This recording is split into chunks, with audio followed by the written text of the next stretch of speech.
فكيف أجيب يا ويحي ومن ذا سوف.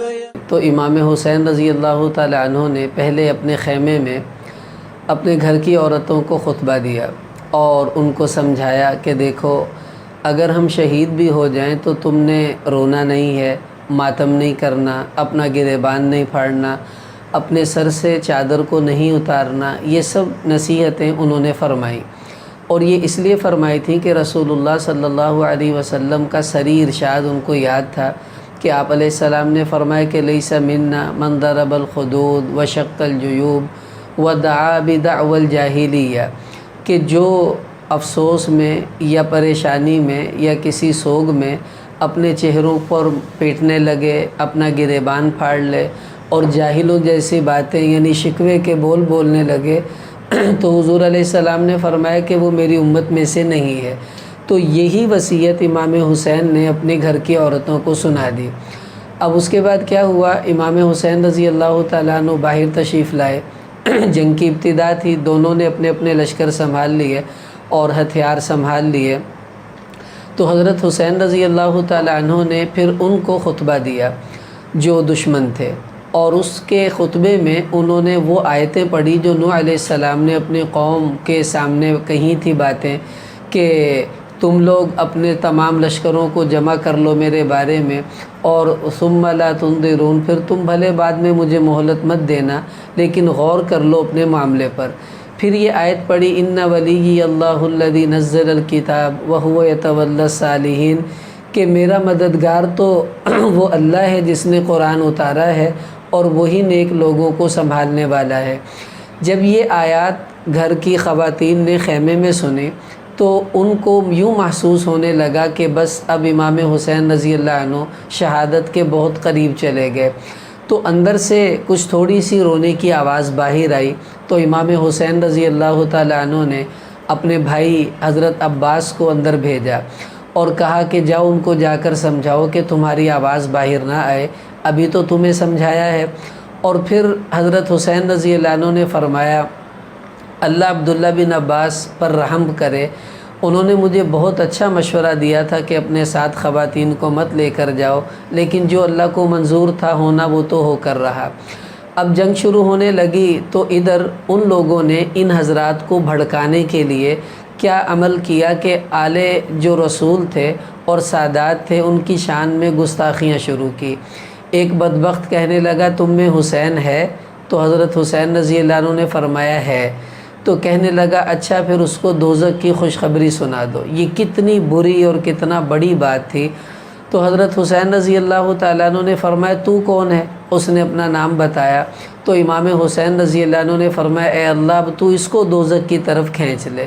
بس یہ کہنا تھا، حضرت حسین رضی اللہ عنہ کی دعا اللہ کے عرش پر چلی گئی. تو جس گھوڑے پر وہ بدبخت بیٹھا ہوا تھا وہ ایک دم بدکا. اب اس کا پاؤں رکاب میں پھنسا، گھوڑا ادھر بھاگ رہا ہے ادھر بھاگ رہا ہے، اور یہ ایسا زخمی ہوا، پھر مرا، پھر اس کے جسم کے ٹکڑے ہوتے رہے، وہ گھوڑا دوڑتا رہا اور صرف پاؤں اس کا رکاب میں لٹکا رہ گیا، باقی پورا جسم اس کا بکھر چکا تھا. تو امام حسین رضی اللہ عنہ کی بد دعا اسی وقت کھا گئی اس ظالم کو جو آل رسول کو دوزخ کی خوشخبریاں دے رہا ہو. یہ کتنا بڑا اس کا عمل تھا اور کتنا برا عمل تھا.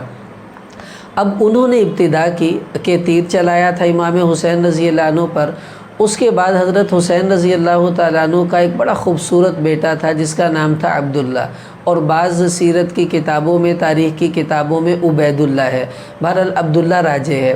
تو انہوں نے اس کو پکڑنا تھا، وہ دور کھڑا ہوا تھا، چھوٹا تھا. تو ایک بدبخت ان میں سے کہنے لگا جو ابن زیاد کا لشکر میں تھا، وہ کہنے لگا اس بچے کو تو میں قتل کروں گا. تو دوسرے نے کہا ارے بچے کو مار کے تجھے کیا ملے گا؟ کہا نہ اس کو میں ہی قتل کروں گا. تو اس نے ایک دم جب اس بچے پر وار کیا تو وہ چلایا یا اماں، او میرے چچا. تو امام حسین رضی اللہ عنہ نے جب دیکھا تو فرمانے لگے لبیک لبیک، اس کی پکار پر کہ آج جس کے دشمن بہت زیادہ ہیں اور اس کے مددگار بہت تھوڑے ہیں. تو حضرت حسین نے پھر حملہ کیا اس ظالم پر، اس کو قتل کیا، اور اپنے اس بچے کو بچانے میں کامیاب نہ ہو سکے، اس نے ان کو بھی شہید کر دیا تھا. اب یہ اس کی لاش اٹھا کر لے آئے.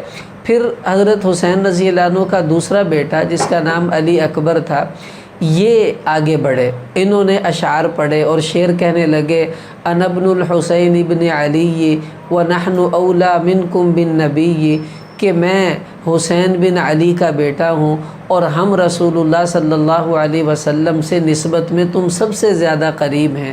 یہ آگے بڑھے، ان پر بھی حملہ ہوا، یہ بھی شہید ہو گئے۔ امام حسین ان کی بھی لاش اٹھا کر لے کر آ رہے ہیں۔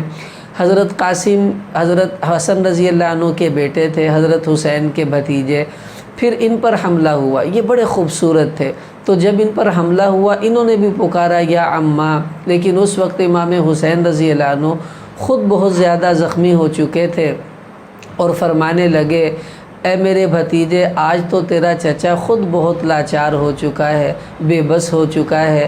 خیر امام حسین رضی اللہ تعالیٰ عنہ نے پھر ان کی لاش کو بھی اٹھایا اور لا کر اہل بیت کے ساتھ وہاں پر رکھتے چلے گئے، تو ایک انبار تھا لاشوں کا جو لگنا شروع ہوا۔ اب اسی دوران ظہر کی نماز کا وقت آ گیا، تو حضرت حسین رضی اللہ تعالیٰ عنہ نے کہا بس رک جاؤ، اب نماز کا وقت ہے، نماز پڑھیں گے۔ انہوں نے کہا کوئی نماز نہیں، ہم تمہیں نماز میں بھی ماریں گے۔ پھر انہوں نے صلاۃ الخوف پڑھی، آدھے لوگ لڑتے تھے، باقی نماز پڑھتے تھے، پھر وہ نماز پڑھتے، یہ آدھے لڑنے لگ جاتے۔ تو حضرت حسین رضی اللہ تعالیٰ عنہ نے میدان کربلا میں اس وقت اگر کسی کو نماز معاف ہوتی تو اللہ کی قسم آج امام حسین رضی اللہ تعالیٰ عنہ ان ہستیوں میں ہوتے جن کو اس وقت اللہ نماز معاف کر دیتے، کہ تلواریں چل رہی ہیں اور زخم لگے ہوئے ہیں، لاشیں بکھر رہی ہیں، تو یہ نماز چھوڑ بھی دیتے تو کوئی گناہ نہیں تھا، لیکن اس وقت انہوں نے نماز پڑھ کر یہ ہمیں سبق دیا کہ دیکھو اگر حسینی ہو اور کربلا سے سبق سیکھنا چاہتے ہو تو یاد رکھ لو تمہاری گردن کٹتی ہے تو کٹوا لینا، لیکن رسول اللہ صلی اللہ علیہ وسلم کی آنکھوں کی ٹھنڈک جو نماز ہے اس کو کبھی مت چھوڑنا۔ یہ سبق ہے کربلا کا، اور یہی اسوہ حسینی ہے جو ہمیں اپنانے کی ضرورت ہے۔ خیر اللہ کی شان، امام حسین رضی اللہ عنہ نماز سے فارغ ہوئے اور ان کے پورے لشکر نے نماز پڑھی، اور جو مد مقابل عبید اللہ بن زیاد کا لشکر تھا جس کو شمر سنبھال رہا تھا، ان کے لشکر میں سے کسی کا نماز پڑھنا تاریخوں میں منقول نہیں ہے۔ ان کو کیا نماز سے جو آل رسول کی گردن کاٹنے کے درپے ہوں، وہ کم وقت کہاں اللہ کے اتنے قریب ہوں گے کہ وہ نماز پڑھ سکتے ہوں۔ خیر امام حسین رضی اللہ تعالیٰ عنہ خود بہت زیادہ زخمی تھے، اب پیاس سے نڈھال ہیں، کئی دن کے پیاسے ہیں، تو فرات کی طرف تھوڑا بڑے پانی کے لیے تو ایک ظالم تھا حسین ابن نمیر، اس نے حضرت حسین رضی اللہ تعالیٰ عنہ پر ایک تیر چلایا جو آپ کے ہونٹوں پر آ کر لگا اور آپ پانی نہ پی سکے۔ تو اس وقت امام حسین نے بد دعا کی کہ اللہ تو ان کے ٹکڑے ٹکڑے کر کے انہیں ختم فرما دے۔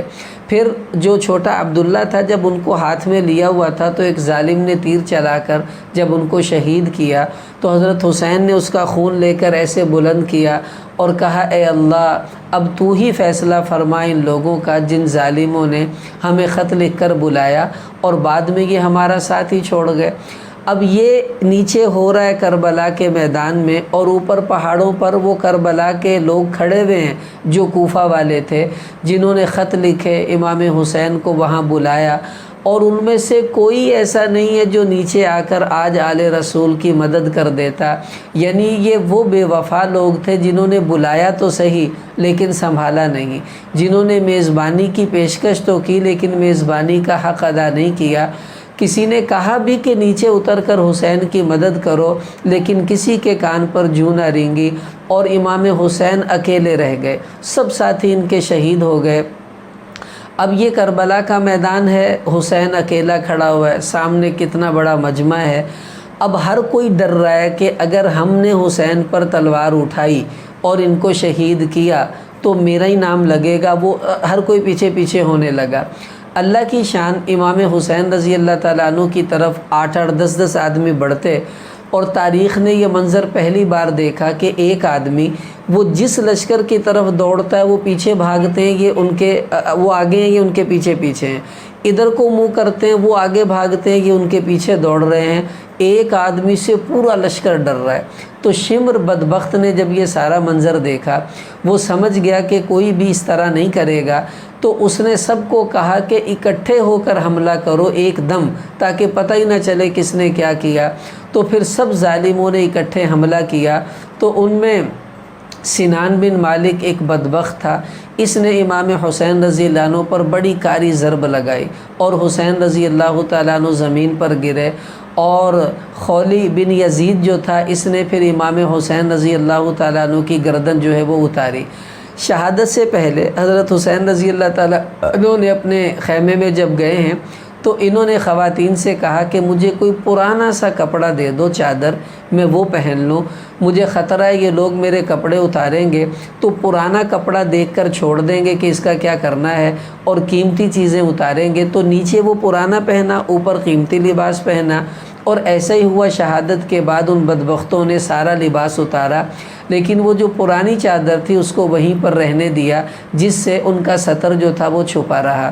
اب اس کے بعد کیا ہوا، امام حسین شہید ہو گئے، ان کا جو مقصد تھا وہ پورا ہو گیا۔ اب ان بدبختوں نے وہاں پر ان لاشوں کو، بعض تاریخ کی کتابوں میں یوں بھی آتا ہے کہ روندا، کہنے لگے ابن زیاد کا حکم ہے کہ لاشوں کو بعد میں روندنا ہے، ان پر گھوڑے دوڑائے اور کیا کچھ کیا۔ آج بڑا عجیب یہ منظر تھا جو کربلا کے میدان میں ہوا کہ اللہ کے رسول صلی اللہ علیہ وسلم کا پورا خاندان لاشوں میں بکھرا پڑا تھا۔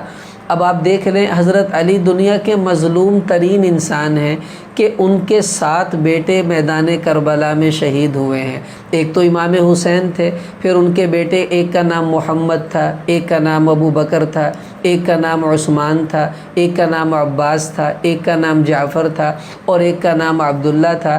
یہ سب حضرت حسین کے بھائی تھے، حضرت علی کے بیٹے تھے، اور یہ کربلا کے میدان میں شہید ہوئے۔ حضرت حسین رضی اللہ تعالیٰ عنہ کے 2 بیٹے شہید ہوئے، ایک علی اکبر اور ایک کا نام عبداللہ تھا۔ اور یہ سمجھ لیں کہ علی اصغر کربلا کے میدان میں شہید نہیں ہوئے۔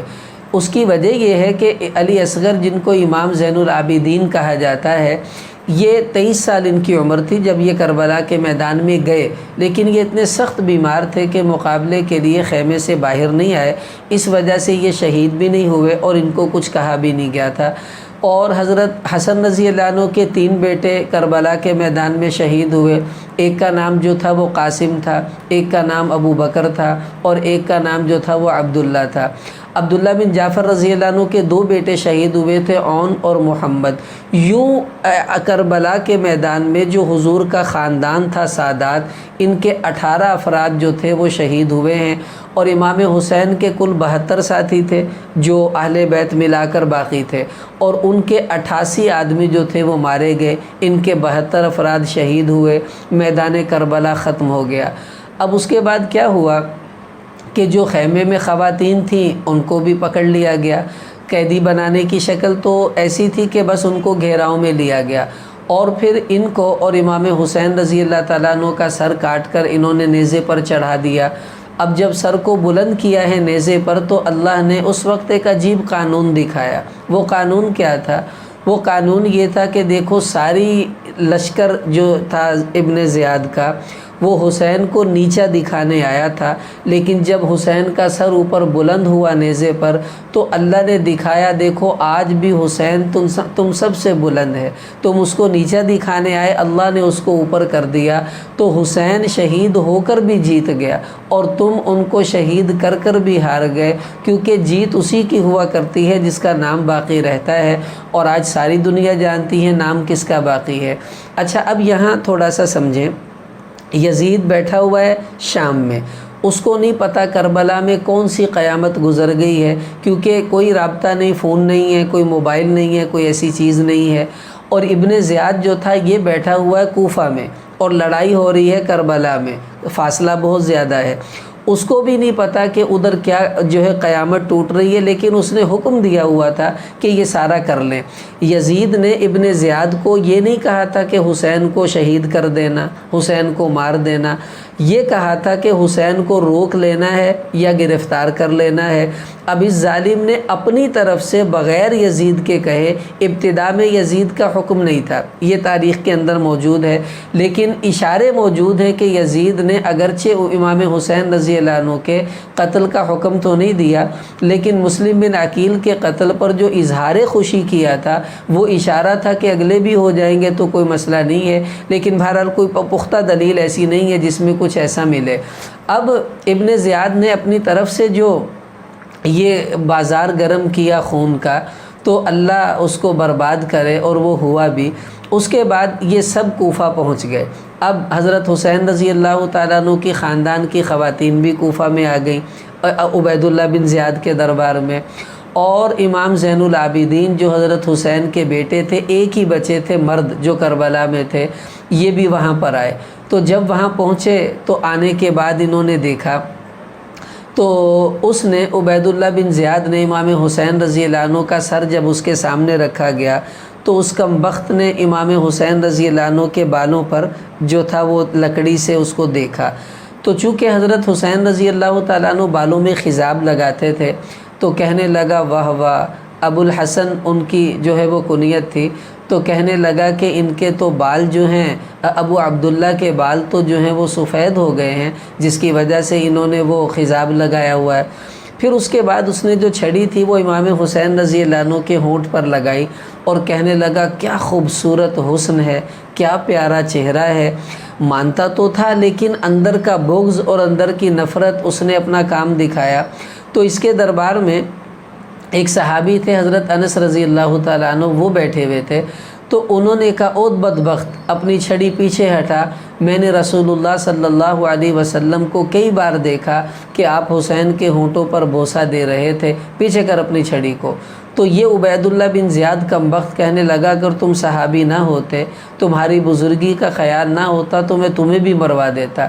خیر وہ وہاں سے چلے گئے۔ اب یہ بدبخت تھا، اس نے سب کچھ کیا، لیکن اتنی مہربانی کی کہ حضور کی جو آل کی خواتین تھیں ان کے ساتھ اس نے کوئی بدتمیزی یا کوئی ایسا سختی کا معاملہ نہیں کیا۔ ہاں اتنا ضرور تھا، امام زین العابدین کو اس نے بلایا اور کہنے لگا کہ تم کون ہو؟ کہا میرا نام علی ہے۔ کہا وہ تو قتل ہو گیا؟ کہا نہیں، وہ میرا بڑا بھائی تھا، اس کا نام بھی علی تھا، وہ علی اکبر ہے، میں علی اصغر ہوں۔ کہا اچھا پھر تو تم بھی باغی ہو، تمہیں بھی قتل کرنا چاہیے۔ تو اس کا ارادہ بن گیا کہ میں ان کو بھی قتل کر دوں، لیکن حضرت زینب جو حضرت علی رضی اللہ تعالیٰ عنہ کی جو تھی وہ بیٹی تھی، امام حسین کی بہن اور ان کی پھوپھی تھی، یہ لپٹ گئی امام زین العابدین کے ساتھ اور کہا اگر اس کو مارنا تو پہلے مجھے مارو، چونکہ عورتوں کا قتل یہ برا سمجھا جاتا تھا۔ تو عبید اللہ بن زیاد کو ترس آ گیا، پھر لوگوں نے بھی کہا کہ یہ بیمار ہے، اس کو چھوڑو، کوئی ایک مرد تو ہونا چاہیے جو ان کے ساتھ وہاں تک چلا جائے۔ تو پھر اس نے امام زین العابدین رحمۃ اللہ علیہ پر ترس کھا کر ان کو چھوڑ دیا۔ اس کے بعد کیا ہوا کہ ان سب کو اب بھیجنا تھا ادھر یزید کے پاس، دمشق کے اندر، شام کے اندر۔ اب اس نے انتظام کیا کہ وہاں پر دمشق شام میں ان کو پہنچایا جائے۔ اب یہاں پر اتنا سمجھ لیں کہ بعض تاریخ کی کتابوں میں تھوڑا غلو سے کام لیا گیا، یعنی معاملے کو بہت ایسا پیچیدگی کے ساتھ پیش کیا گیا کہ آل رسول کی عورتوں کے دوپٹے اتار دیے گئے اور ان کے پاؤں میں بیڑیاں ڈالی گئیں، ہتھکڑیاں لگائی گئیں۔ دیکھیں صحیح سند کے ساتھ ایسی کوئی بات ثابت نہیں ہے۔ اتنا ہے کہ عبید اللہ بن زیاد ظالم سب کچھ ہونے کے باوجود آل رسول کی خواتین کے ساتھ اس نے ایسی کوئی بدتمیزی نہیں کی، بلکہ ان کو باعزت طریقے سے اس نے شام کی طرف جو ہے وہ روانہ کر دیا۔ اب جب یہ لوگ شام گئے تو امام حسین رضی اللہ عنہ کا سر لے کر اور لوگ چلے گئے تھے، یہ لوگ پیچھے پیچھے جا رہے تھے۔ تو تاریخ کی کتابوں میں بڑے عجیب یہاں واقعات ہیں۔ امام حسین رضی اللہ عنہ کا سر لے کر جو لوگ جا رہے تھے، راستے میں ان کا قیام ایک جگہ ہوا تو قریب ایک عیسائیوں کا گرجا تھا، تو اس کا جو پادری تھا وہ آیا، اس نے کہا یار یہ کیا ہے تمہارے پاس؟ انہوں نے کہا یہ سر ہے ہمارے نبی کے نواسے کا سر ہے۔ کہنے لگا یار یہ مجھے دے دو، مجھ سے پیسے لے لو، رات رات کے لیے دے دو، صبح لے جانا۔ انہوں نے کہا لے لو۔ تو وہ جو پادری تھا عیسائی غیر مسلم، اس نے امام حسین رضی اللہ عنہ کا سر لیا اور اندر چلا گیا کنیسے میں، اور اس نے پھر جا کر اس پر خوشبو لگائی، اس کا خون تھوڑا صاف کیا اور اس نے دیکھا کہ آسمان سے ایک نور امام حسین رضی اللہ عنہ کے سر پر اترا۔ وہ بڑا حیران ہوا کہ یہ کیا منظر ہے، تو وہ اس منظر کو دیکھ کر اتنا متاثر ہوا کہ جب سر گود میں رکھا تو وہ عیسائی تھا، اور صبح سر واپس کرنے لگا تو وہ مسلمان ہو چکا تھا۔ اللہ نے امام حسین رضی اللہ عنہ کے سر کی برکت سے اس کو اسلام کی دولت عطا فرمائی۔ پھر یہ لوگ جب آگے پہنچے یزید کے دربار میں تو امام حسین رضی اللہ عنہ کا سر وہاں پہنچایا گیا۔ تو یزید کے دربار میں سر پہنچا ہے تو اس نے بھی دیکھ کر امام حسین رضی اللہ عنہ کے سر کو دیکھا تو ایک دم تھوڑا سا وہ شرمندگی سے سر جھکایا اور کہنے لگا اللہ ابن زیاد مرجانہ کے بیٹے کا برا کرے، اس کو برباد کرے۔ ابن زیاد جو تھا اس کی ماں مرجانہ تھی اور یہ ایران کی عورت تھی، کیونکہ ایرانی لوگ جو تھے مجوسی تھے اور یہ آل رسول کے بڑے دشمن سمجھے جاتے تھے۔ تو ابن زیاد کی ماں وہاں ایران کی تھی، جو تھی یہ مرجانہ۔ تو کہا یزید نے اللہ مرجانہ کے بیٹے کا برا کرے، اس نے اچھا نہیں کیا، کاش اس کو حسین کی رتبے کا خیال ہوتا، حسین سے رشتہ داری ہوتی تو وہ کبھی ایسا نہ کرتا، اللہ اسے ہلاک کرے۔ لیکن یزید کا یہ کہنا بھی بے سود تھا، اگر اسے اتنا خیال ہوتا تو وہ پہلے ہی ابن زیاد کو یہ پیغام بھجواتا کہ امام حسین کو خراش بھی نہیں آنی چاہیے، لیکن اس نے ایسا نہیں کیا، تو ابن زیاد نے تو جو کرنا تھا سو کیا۔ اب یہ ہوا کہ یزید نے بھی حضرت حسین رضی اللہ تعالیٰ عنہ کے سر کو جب سامنے رکھا گیا تو اس نے چھڑی یہاں پر لگائی ہونٹوں پر۔ تو ابو برزہ اسلمی رضی اللہ عنہ صحابی تھے، وہ وہاں بیٹھے ہوئے تھے، انہوں نے یزید کو ڈانٹا کہ کم بخت اپنی چھڑی پیچھے کر، میں نے رسول پاک صلی اللہ علیہ وسلم کو دیکھا کہ آپ حسین کے ہونٹوں پر بوسہ لے رہے تھے، تو یہاں چھڑی لگا رہا ہے۔ تو وہ پھر رک گیا۔ اچھا، تاریخ کی بعض کتابوں میں یہ بھی ہے کہ وہاں پر اس مجلس میں جب یزید نے یہ معاملہ کیا، ایک آدمی بیٹھا ہوا تھا، وہ عیسائی تھا، وہ کہنے لگا یار یہ کس کا سر ہے؟ لوگوں نے کہا یہ ہمارے نبی کے نواسے کا سر ہے۔ کہنے لگا اوہو، کہنے لگا میرے پاس عیسیٰ علیہ السلام جس گدھے پر سوار ہوئے تھے نا، اس گدھے کے پاؤں کا جو کھر ہے وہ میرے پاس موجود ہے، تو میں نے وہ کھر ہم نے ایک جگہ جزیرے میں رکھا ہوا ہے، اور دور دور سے عیسائی لوگ اس کھر کی زیارت کرنے آتے ہیں۔ ارے ہم نے اپنے نبی کے گدھے کے پاؤں کے کھر کو اتنی عزت دی ہے، اور تم اپنے نبی کے نواسے کے سر کو ایسے بے دردی سے پامال کر رہے ہو، یار تم کیسے لوگ ہو؟ وہ کہہ رہا ہے جو مسلمان نہیں ہے۔ پھر وہاں ایک ذمی یہودی تھا، وہ قاصد بن کر آیا تھا کسی کام سے، اس نے کہا کہ میرے اور داؤد علیہ السلام کے درمیان میں 70 واسطے ہیں، اس کے باوجود آج تک یہودی میری بڑی عزت کرتے ہیں، بڑا احترام کرتے ہیں، اور میرے اور نبی کے درمیان 70 واسطے ہیں، پھر میری اتنی عزت ہے۔ ظالمو، یہ حسین تو تمہارے نبی کے درمیان میں ایک ہی واسطہ ہے، علی کا اور فاطمہ کا، اور ایک واسطے والے کی بھی تم قدر نہیں کرتے، تم کیسے ظالم لوگ ہو؟ یہ وہ لوگ کہہ رہے ہیں جو مسلمان بھی نہیں، وہ فیصلہ کر گئے کہ ظالم کون تھا اور مظلوم کون تھا۔ خیر، حضور علیہ السلام کے خاندان کی یہ بیٹیاں یہ پہنچی ہیں دربار میں یزید کے۔ جب وہاں پہنچی تو یزید نے ان کو دیکھ کر بھی وہی کہا کہ بہت برا ہوا، کاش کہ حسین میرے پاس آتے تو میں ان سے صلح کر لیتا، آپس میں بیٹھ کر طے کر لیتے، میں حسین کو خراش بھی نہ آنے دیتا، لیکن ابن زیاد کا برا ہو، اس نے نہ مجھ سے پوچھا نہ مجھے بتایا اور حسین کو شہید کر دیا۔ خیر، یہ بول اس کے مگرمچھ کے آنسوؤں کے سوا کیا کہے جا سکتے ہیں؟ اگر اتنا خیال ہوتا تو کاش یہ پہلے ہی یہ سب کچھ کہہ دیتا، جب ابھی ایسے معاملات ہوئے بھی نہیں تھے۔ خیر، جب یہاں پر پہنچے تو یزید کے پاس ایک آدمی بیٹھا ہوا تھا، نیلی اس کی آنکھیں تھیں، رنگ اس کا سرخ تھا۔ تو اس نے حسین رضی اللہ تعالیٰ عنہ کی ایک بیٹی تھی جس کا نام تھا فاطمہ، اس کو دیکھ کر کہنے لگا کہ یہ تو مجھے دے دو، میں لوں گا۔ تو حضرت زینب بیٹھی ہوئی تھی، حضرت حسین کی بہن، وہ کہنے لگی کم بخت پرے ہو، نہ تو اس کو لے سکتا ہے اور نہ یزید، الا یہ کہ تم اللہ کی شریعت کو پامال کر دو، تمہارا کوئی حق نہیں ان کے اوپر۔ تو پھر امام حسین رضی اللہ عنہ کی وہ بیٹی فاطمہ بولی یزید سے کہ اے یزید، کیا رسول اللہ کی بیٹیوں کو قیدی بنایا جائے گا؟ اس نے یہ ایسے درد سے کہا کہ یزید بھی رونے لگا، اس کے دربار کے لوگ پھوٹ پھوٹ کر رونے لگے اور یہ بیٹیاں رونے لگی۔ تو وہاں پر نعمان بن بشیر رضی اللہ عنہ تھے، انہوں نے یزید سے کہا دیکھ یزید، ان کے ساتھ وہ سلوک کر جو رسول اللہ صلی اللہ علیہ وسلم اگر زندہ ہوتے تو اپنی بیٹیوں سے سلوک کرتے۔ یہ عبید اللہ بن زیاد سے نعمان بن بشیر نے کہا تھا، اور ایسی ہی نصیحتیں وہاں پر یزید کو بھی کی گئی۔ پھر اس نے کیا کیا کہ ٹھیک ہے ایسا ہی ہوگا، اس نے کہا ان کو لے جا کر غسل کرواؤ، کپڑے پہناؤ اور میرے گھر بھجواؤ۔ اب یزید کے گھر کی جو عورتیں تھیں یہ بھی حضور علیہ السلام کے جو اہل بیت تھے، آپس میں چونکہ ان کی رشتہ داریاں تو تھیں، جب انہوں نے ان کو دیکھا اور پتہ چلا کہ حسین شہید ہو گئے تو اتنا وہ روئی ہیں کہ گویا کہ ایک ماتم کا سا سما اس گھر میں بن گیا۔ سب رو رہی ہیں، پریشان ہو رہی ہیں، اور یزید سے کہا کہ کیا تم نے حسین کو شہید کروایا، قتل کروایا؟ اس نے کہا نہیں، یہ عبید اللہ بن زیاد کا کام ہے، میں نے اسے کوئی حکم نہیں دیا، اس کم بخت نے اپنی طرف سے یہ سارا معاملہ کیا۔ خیر جب وہاں پر یہ رہے تو امام زین العابدین وہیں پر تھے، تو جو یہ یزید تھا یہ روزانہ صبح و شام امام زین العابدین کو اپنے ساتھ کھانا کھلاتا، اور خود امام زین العابدین کا بیان ہے کہ ہم نے جو یزید سے مانگا اس نے ہمیں دیا، ہم نے جس چیز کی خواہش کی اس نے اس کو پورا کیا۔ تو چند دن یہ لوگ وہاں پر رہے تو انہوں نے کہا اب ہمیں واپس بھجوا دو۔ تو یزید نے کہا کہ جنگ کے دوران تمہارا کوئی سامان تو نہیں لوٹا؟ انہوں نے بتایا کہ یہ سامان ہمارا وہاں ضائع ہوا ہے۔ تو اس نے اس سے دگنا ان کو عطا کیا۔ پھر اس نے اپنے لشکر کے ایسے لوگ جو انتہائی شریف اور نیک تھے ان کو متعین کیا کہ ان سب کو اب وہاں پر مدینہ منورہ پہنچا دو۔ اب یہ حضور کی بیٹیاں خاندان کی جو تھیں یہ چلی ہیں، اور واقعی بڑے شریف لوگوں کو اس نے مقرر کیا جو ان کو لے کر وہاں سے چلے ہیں۔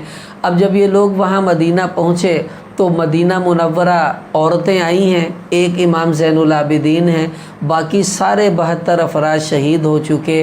تو بڑا کوہرام مچا وہاں پر، اور بہت لوگ وہاں پر پریشان ہوئے۔ ظاہر ہے یہ مقام ہی ایسا تھا، موقع ہی ایسا تھا۔ تو جب یہ لوگ آئے تو حضرت فاطمہ حضرت حسین رضی اللہ تعالیٰ عنہ کی ایک بہن ہے، انہوں نے اس لشکر کے جو ان کو چھوڑنے آئے تھے ان کو اپنا ہار اتار کر دے دیا کہ انعام کے طور پر کہ تم نے بڑی سہولت سے اور عافیت و عزت سے ہمیں پہنچایا ہے اور ہماری بڑی اچھی حفاظت کا انتظام بھی کیا۔ اس کے بعد جب یہ لوگ آ گئے تو اب پیچھے سے کیا ہوا، صحابہ کو پتہ چلا، تو تمام صحابہ کرام نے پھر اس پر اپنا رد عمل ظاہر کیا کہ یہ اچھا نہیں ہوا امام حسین رضی اللہ تعالیٰ عنہ کی شہادت پر۔ تو ہر ایک نے غیظ و غضب کا اظہار کیا جو کسی سے ہوا، لیکن اس کا اثر کائنات پر بھی پڑا۔ رسول اللہ صلی اللہ علیہ وسلم اگرچہ دنیا سے پردہ فرما چکے تھے، آپ پر بھی اس کا گہرا اثر ہوا۔ عبداللہ بن عباس رضی اللہ عنہ نے خواب دیکھا رسول پاک صلی اللہ علیہ وسلم کے بال بکھرے ہوئے اور ایک شیشی میں خون ہے۔ انہوں نے پوچھا یا رسول اللہ یہ کیا ہے؟ آپ علیہ السلام نے فرمایا کہ یہ حسین کا خون ہے، میں قیامت میں اللہ کے دربار میں حسین کا معاملہ پیش کروں گا۔ تو حضرت عبداللہ بن عباس نے لوگوں کو بتایا لگتا ہے حسین شہید ہو گئے ہیں، اور واقعی یہ وہی دن تھا جس دن امام حسین شہید ہوئے۔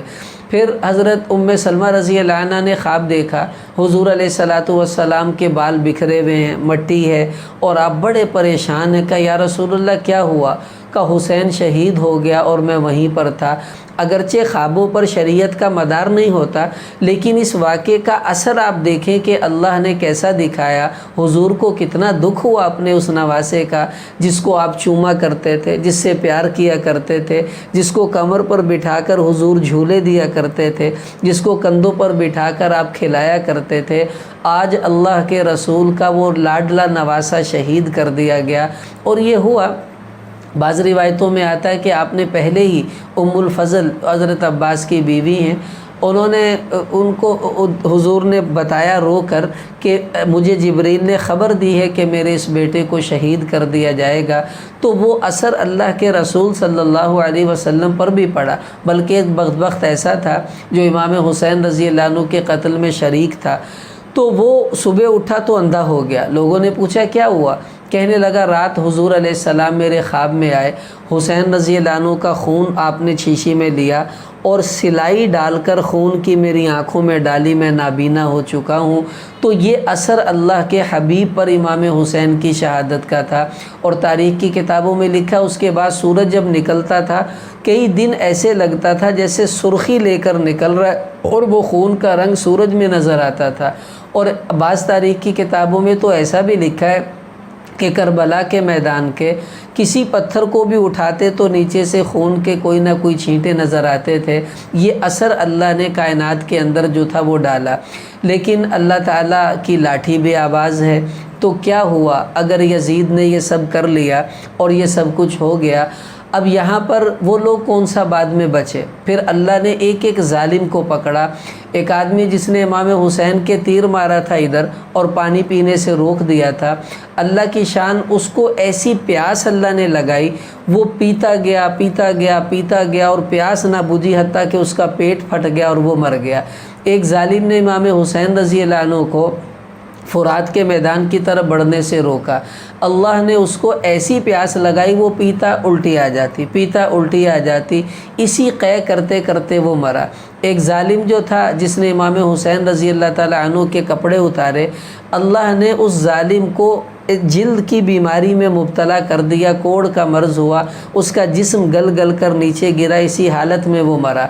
پھر وہ ظالم جس نے امام حسین رضی اللہ تعالیٰ عنہ کا سر اتارا، اللہ پاک نے ان سب کو ایک ایک کو ایسی ایسی سزائیں دی جو لوگوں کے لیے عبرت کا نشان بننا شروع ہو گئی۔ ایک مجلس تھی، امام سدی نے اس کو نقل کیا تو بات چلی کہ حسین کا کوئی قاتل زندہ نہیں بچا، تو ایک آدمی کھڑا ہوا کہتا ہے کون کہتا ہے، میں بھی شریک تھا، مجھے تو کچھ نہیں ہوا۔ اتنا کہہ کر وہ گھر گیا تو چراغ ٹھیک کر رہا تھا، وہ بتی ایک دم گری، اس کے کپڑوں میں آگ لگ گئی اور جل کر مر گیا۔ امام سدی فرماتے اس کی کوئلے جیسی لاش ہم نے اپنی آنکھوں سے دیکھی، اللہ نے کسی ایک کو بھی چھوڑا نہیں، پھر سارے کے سارے برباد ہوئے اور اللہ نے اپنے انتقام کی لاٹھی ان پر چلائی۔ پھر یہ ہوا کہ یزید جو تھا اس نے کیا حکومت کی، 3 سال کچھ مہینے حکومت کی، اب بغاوتیں شروع ہوئیں، لوگ اس کے خلاف ہو گئے، پریشان ہوا، حتیٰ کہ وہ بھی مر گیا اور دنیا سے چلا گیا۔ اب دیکھیں اللہ کا نظام، دیکھیے برکت کیا ہوتی ہے۔ امام حسین دنیا سے گئے، ان کا ایک بیٹا بچا زین العابدین، اور یزید جب مرا ہے اس کے 15 بیٹے اور 5 بیٹیاں تھیں۔ جب وہ مرا 15 بیٹے اور 5 بیٹیاں چھوڑ کر گیا۔ حسین نے ایک چھوڑا، یزید نے 15 بیٹے چھوڑے، اور آج پوری دنیا حسینیوں سے بھری نظر آئے گی، اور ایک بھی کوئی نہیں جو ہاتھ اٹھا کر کہے میں یزید کے خاندان کا ہوں۔ اللہ نے اس کی نسل کو ہی ختم کر دیا، اور ادھر اللہ پاک نے ایسی برکت دی کہ امام حسین رضی اللہ تعالیٰ عنہ کی اولاد میں کتنے لوگ ہیں جو آپ کو کہاں کہاں بسے ہوئے نظر آ جائیں گے۔ یہ برکت تھی جو اللہ نے عطا فرمائی۔ اللہ نے دکھا دیا کہ حسین کو مٹانے والے مٹ گئے، لیکن حسین آج بھی زندہ ہے، یزید تھا، حسین ہے، بس اسی کو حقیقت کہا جائے گا۔ پھر اس کے بعد یہ جب یزید مرا ہے تو اس کا ایک بیٹا تھا، اس کا نام تھا معاویہ۔ اس کو لوگوں نے بنایا، وہ بننا نہیں چاہتا تھا، خیر اس کو زبردستی انہوں نے حاکم بنا دیا۔ اس نے کہا کہ میں وہ غلطیاں نہیں کروں گا جو مجھ سے پہلے ہوئی ہیں، اور میں لعنت بھیجتا ہوں ایسی حکومت پر جس کے نیچے آل رسول کا خون ہو۔ تو 2 ماہ چند ماہ وہ رہا ہے، پھر اس کا اللہ کی طرف سے ایسا معاملہ ہوا کہ لوگوں نے اس کو کہا تو اپنے بھائی کو بنا جا خلیفہ اپنے بعد۔ اس نے کہا نہیں بناؤں گا، آپ مشورے سے لوگ جس کو چاہیں بنا لیں، میں وہ کام نہیں کروں گا جو پیچھے یزید کر گیا ہے۔ اس وجہ سے انہوں نے کچھ نہیں کیا۔ یہ بڑا اچھا لڑکا تھا، اور پھر یہ بھی فوت ہو گیا۔ تاریخ میں لکھا ہے اگر یہ حکمران رہتا تو بڑا اچھا حکمران بنتا، لیکن اس کی زندگی تھوڑی تھی۔ اب یہاں پر جو آخری بات ہے خلاصے کے طور پر وہ کیا کہ اس واقعے کا ذمہ دار کون ہے، کس کو برا کہا جائے۔ کچھ لوگ ایسے ہیں جو پوری ذمہ داری یزید پر ہی ڈال دیتے ہیں اور کہتے ہیں سب کیا دھرا یزید کا تھا۔ ایک طبقہ وہ ہے جو یہ کہتا ہے کہ یزید کا تو قصور ہی کوئی نہیں ہے اور اس نے تو کچھ کیا ہی نہیں ہے، اور وہ یزید کو رضی اللہ عنہ تک کہنے پر تیار ہو جاتے ہیں۔ لیکن یاد رکھیں انصاف کی بات اور اعتدال کی بات یہ ہے کہ یزید اس معاملے سے بری نہیں تھا۔ آپ دیکھیں کہ یزید نے جب شروع میں ان کو بیعت کے لیے مجبور کیا، وہیں سے اس نے سختی شروع کی ہے۔ اس کو چاہیے تھا جیسے امیر معاویہ رضی اللہ عنہ نے نرمی برتی وہ بھی برت لیتا، انہوں نے تو اس کو وصیت بھی کی تھی کہ حسین مقابلے پر آئے تو نرمی کرنا، اس کا خیال کرنا، لیکن اس نے تو کچھ نہ کیا۔ پھر یہ کہ مسلم بن عقیل جب شہید ہوئے، اس کو چاہیے تھا وہیں عبید اللہ بن زیاد کو کہتا یہ تو نے کیا کیا ہے اور آگے کچھ مت کرنا، پیغام بھجوا سکتا تھا کہ امام حسین رضی اللہ تعالیٰ عنہ کو خراش نہیں آنی چاہیے، لیکن شہادت کے بعد وہ بادشاہ ہے، اس کے ہاتھ میں کنٹرول ہے اور عبید اللہ بن زیاد اس کا ملازم ہے، وہ چاہتا اسے پھانسی چڑھاتا، تو نے حسین کو شہید کیا، چل پھانسی، قتل کروا دیتا، اس کے ہاتھ کٹوا دیتا۔ اس یزید نے تو اتنا بھی تکلف نہیں کیا، اسے مارتا تو کیا، پھانسی تو کیا دیتا، چلو اسے نوکری سے ہی معزول کر دیتا، کچھ بھی نہیں، بس تھوڑا سا بد دعائیں دی، تو ہلاک ہو، تو برباد ہو، چلو جی ختم۔ اسی لیے یہ مگرمچھ کے آنسو تھے یزید کے، یہ نہیں کہہ سکتے کہ وہ بری ہے، اور یہ بھی نہیں ہمیں کہنا چاہیے کہ پورا قصور ہی یزید کا تھا، اس لیے کہ صراحتاً اس کی طرف سے کوئی ایسی بات نہیں تھی کہ امام حسین کو اس نے آرڈر دیا وہ شہید کرنے کا۔ قصور عبید اللہ بن زیاد کا زیادہ ہے کہ اس نے یزید کی طرف سے ملنے والی تھوڑی رخصت کا فائدہ اٹھا کر اس کو زیادہ بنا کر اپنی مرضی سے وہ سب کام کیے جو نہیں کرنے چاہیے تھے۔